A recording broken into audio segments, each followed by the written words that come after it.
आणि आता ही तिथली जी निवडणूक आहे, तर त्याचे कल जे समोर येत आहेत, ते कल अगदी स्पष्ट आहेत आणि त्या कलांमधनं आत्ताच्या घडीला तरी सुनेत्रा पवार आघाडीवरती आहे. तिथे काही फार मोठी काटेकी टक्कर नाहीये. कुठलाही मुख्य पक्ष जो आहे, तर तो तिथे नव्हता. कुठल्याही मुख्य पक्षाने कॉन्टेस्ट केलेलं नव्हतं. काँग्रेसने ऐनवेळी माघार घेतलेली होती.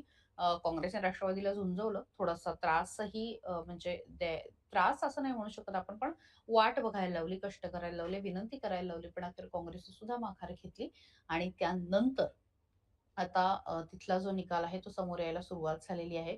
बारामतीमध्ये नेमकं कोण खरं तर म्हणजे अजित पवारांचा विक्रम सुनेत्रा पवार मोडणार का? हे बघणं सगळ्यात महत्त्वाचं असणार आहे. लोकांना नेमकं काय वाटतंय, बारामतीकरांना काय वाटतं हे सुद्धा बघणं महत्त्वाचं आहे. कारण अजित पवार कायम महाराष्ट्रामध्ये पहिल्या 2-3 मध्ये जी लोकं निवडून आली, त्यामध्ये सातत्याने अजित पवार असायचे. माझ्याकडे एक आकडेवारी आहे, ती आकडेवारी तुम्हाला सांगते. 2024 ची आकडेवारी आहे आणि त्यावेळेस बारामतीला मतदान झालं होतं 71.86% आणि अर्थात अजितदादा जिंकले होते आणि विजयी मतं होती 1,81,132 आणि मताधिक्य होतं 1,01,000.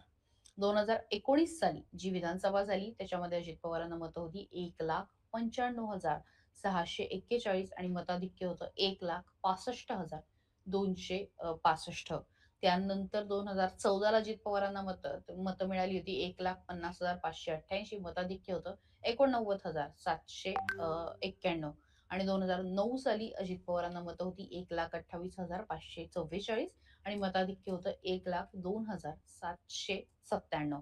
त्यामुळे आता खरं तर बारामतीचा विक्रम जो आहे तो 1,65,256 चा आहे 2019चा.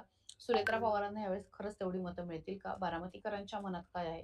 खरं तर ही ना स्पर्धा नाहीये. म्हणजे पोटनिवडणूक हा थोडासा भावनिक विषय सुद्धा असतो. अजित पवारांसारख्या महाराष्ट्राला वेगळी दिशा देणाऱ्या राजकीय असू द्या किंवा सामाजिक दिशा देणाऱ्या एका नेत्याचं असतं झालेलं आहे आणि नंतर सुनेत्रा पवारांची निवडणूक आहे. मात्र तिथे लोकांच्या मनात नेमकं काय आहे याचा अंदाज त्या निमित्ताने येतो आणि तो अंदाज जो आहे, तर तो आता येणार आहे. त्यामुळे ही निवडणूक बघणं सुद्धा तितकंच महत्त्वाचं असणार आहे. तितकंच त्याकडे सुद्धा आपलं लक्ष असणार आहे आणि यासोबतच मी जसं म्हटलं तसं की पश्चिम बंगाल आणि इतर ठिकाणी सुद्धा आपलं लक्ष राखणार आहे. महाराष्ट्रातील सर्व बातम्यांचे विश्वासार्ह व्यासपीठ,